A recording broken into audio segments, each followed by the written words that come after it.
दोस्तों आज के इस वीडियो में हम सेक्टर्स का एनालिसिस करेंगे, देखेंगे कौन से सेक्टर्स के अंदर आपको आने वाले हफ्ते में अपॉर्चुनिटी मिल सकती है। उससे पहले अगर आपने इस वाले वीडियो को नहीं देखा है तो आप इस वाले वीडियो को चेक कर लीजिए, क्योंकि इस वाले वीडियो में हमने इस मंथ के लिए जो इंपॉर्टेंट लेवल्स है वो बताए हैं। तो आप उस वीडियो को देखिए, उसके बाद में इस वाले वीडियो को देखिए, तो आपको और ज्यादा क्लियरली समझ में आएंगे कि कहाँ पर आपको अपॉर्चुनिटी मिल सकती है। तो चलिए चलते हैं इस वीडियो की तरफ। तो सबसे पहला सेक्टर हमने यहाँ पर आईटी सेक्टर को लिया है। तो आईटी सेक्टर में अगर देखेंगे तो यहाँ पर हमने ब्रेकआउट की बात कही है और वहां से जो है हमको एक ब्रेकआउट जो है वो एक हेल्दी कैंडल से देखने को मिला है। आईटी में यहाँ पर जो अभी फिलहाल कंसोलिडेशन चल रहा है। अब आपको देखना है कि ये जो हल मूविंग एवरेज है इसके नीचे में अगर कोई कैंडल क्लोज होती है तो यहाँ पर आपको रिट्रेसमेंट देखने को मिल सकता है। अगर मार्केट यहाँ पर आकर के आपको कंफर्मेशन देता है तो आप आईटी स्टॉक्स में यहाँ पर जो है पुल बैक ट्रेड्स को ले सकते हो। नेक्स्ट सेक्टर है फार्मा सेक्टर। तो फार्मा सेक्टर में यहाँ पर डिमांड जोन है, उस डिमांड जोन से हमको प्राइस में रिएक्शन देखने को मिला और इस साइड में यहाँ पर एक सप्लाई जोन है। फिलहाल मार्केट जो है वो इस वाले सपोर्ट से ऊपर की साइड में आ रहा है, जो कि 20 पीरियड का हल मूविंग एवरेज है। यहाँ पर हमको थोड़ी सी बाइंग देखने को मिली है। अगर मार्केट यहाँ पर इस वाले सप्लाई जोन के पास में आता है और इसको एब्जॉर्ब करता है तो आपको फार्मा स्टॉक्स के अंदर एक अपसाइड का मूव देखने को मिल सकता है। नेक्स्ट सेक्टर है मेटल सेक्टर। तो मेटल सेक्टर में भी हमने यहाँ पर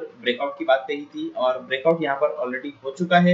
यहाँ पर अगर हम देखेंगे तो एक चैनल बना हुआ है। इस चैनल को ब्रेकआउट देकर के मार्केट यहाँ पर जो है वो इस वाले रेजिस्टेंस को ब्रेक किया है और अभी यहाँ पर जो हमको एक कंसोलिडेशन नजर आ रहा है। कंसोलिडेशन के बाद में मार्केट या तो इस साइड में ब्रेकआउट करेगा या फिर इस साइड में ब्रेकडाउन करेगा। अगर इस साइड में ब्रेकडाउन होता है तो आपको यहाँ पर जो है वो कंफर्मेशन के साथ में लॉन्ग ट्रेड को फाइंड आउट करना है, लेकिन अगर इस साइड में ब्रेकआउट होता है तो आप मेटल स्टॉक्स के अंदर लॉन्ग पोजीशन ले सकते हो। नेक्स्ट सेक्टर है एफएमसीजी सेक्टर। तो एफएमसीजी सेक्टर में अगर हम यहाँ पर इस तरीके से ट्रेंड लाइन को ड्रॉ करें तो यहाँ पर हमको एक फॉलिंग वेज का पैटर्न बनता हुआ नजर आ रहा है। मार्केट जो है वो इस हल मूविंग एवरेज को सपोर्ट लेकर के अप साइड में जाने की कोशिश कर रहा है, लेकिन इस साइड पे जो है एक रेजिस्टेंस है जो कि ये वाला स्विंग हाई है। लेकिन अगर मार्केट इस वाले सप्लाई जोन के पास में आता है और यहाँ पर कंसोलिडेशन के बाद में ब्रेकआउट होता है तो आपको एफएमसीजी स्टॉक्स के अंदर लॉन्ग अपॉर्चुनिटी मिल सकती है। अगला सेक्टर है निफ्टी रियलिटी। तो निफ्टी रियलिटी में इस फ्राइडे को जो है यहाँ पर एक ग्रेविस्टोन डोजी का पैटर्न फॉर्म हुआ है।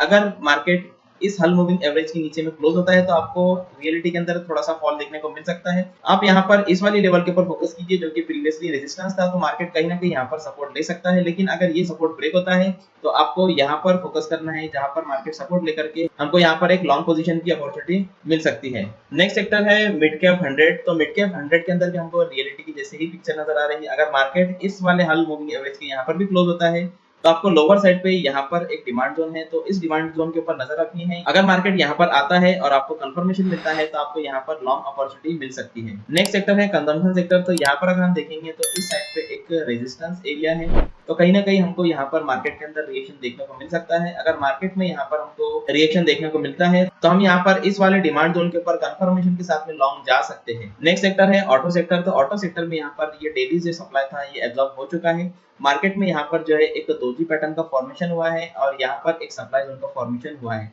तो यहाँ पर अगर हमको लोअर साइड में मार्केट जाता हुआ नजर आता है तो इस वाले डिमांड जोन के ऊपर आप कंफर्मेशन के साथ में ऑटो स्टॉक्स में लॉन्ग जा सकते हो। नेक्स्ट सेक्टर है एनर्जी सेक्टर। तो एनर्जी सेक्टर में यहाँ पर जो है एक ग्रेविस्टोन डोजी का फॉर्मेशन हुआ, इस साइड पे रेजिस्टेंस है और अगर एनर्जी सेक्टर में यहाँ पर फॉल होता है तो यहाँ पर हमको एक डिमांड जोन नजर आ रहा है। तो यहाँ पर आकर के अगर कंफर्मेशन मिलता है तो आप लॉन्ग जा सकते हो, लेकिन अगर ये डिमांड जोन एब्जॉर्ब होता है तो इस साइड में आप जो है वो कंफर्मेशन के साथ में लॉन्ग जा सकते हो। तो आपकी नजर जो है वो इस वाले रेजिस्टेंस एरिया पर होना चाहिए। यहाँ पर अगर आपको कोई भी रिएक्शन दिखता है तो आप एनर्जी सेक्टर के स्टॉक को अवॉइड कर सकते हो। तो ये था हमारा इस हफ्ते का सेक्टोरल एनालिसिस। अगर आप किसी स्टॉक को बाय करना चाहते हो तो आपको चाहिए एक डीमैट और ट्रेडिंग अकाउंट। तो डिस्क्रिप्शन में लिंक दिया हुआ है, लिंक पर क्लिक करके अपना ट्रेडिंग और डीमैट अकाउंट एंजल फंड में ओपन कर लीजिए। अकाउंट ओपनिंग और 1 साल के लिए एमसी बिल्कुल फ्री है, तो देर मत कीजिए। तो लिंक पर क्लिक करके अपना ट्रेडिंग और डीमैट अकाउंट यहाँ पर ओपन कर लीजिए। तो अगर आपको स्टॉक को बाय करना है तो simply angel one mobile application open कीजिए। एप्लीकेशन ओपन करने के बाद में स्टॉक का नाम सर्च कीजिए। स्टॉक का नाम सर्च करने के बाद में आपके सामने कुछ इस तरीके का इंटरफेस आएगा। तो यहाँ पर आप चार्ट के ऊपर क्लिक कीजिए, चार्ट एनालिसिस कीजिए। चार्ट एनालिसिस के बाद में अगर आपको लगता है कि स्टॉक को बाय करना चाहिए तो सिंपली आप इस बाय पर क्लिक कीजिए। बाय पर क्लिक करने के बाद में आप कैरी फॉरवर्ड या इंट्राडे सेलेक्ट कीजिए, नंबर ऑफ क्वांटिटी डालिए, डिजायर्ड प्राइस डालिए और सिंपली इस बाय पर क्लिक करके अपने ऑर्डर को कंफर्म कर दीजिए। तो इस तरह से आप काफी आसानी से एंजल वन मोबाइल एप्लीकेशन का यूज करते हुए अपने ऑर्डर को प्लेस कर सकते हो। Thank you so much.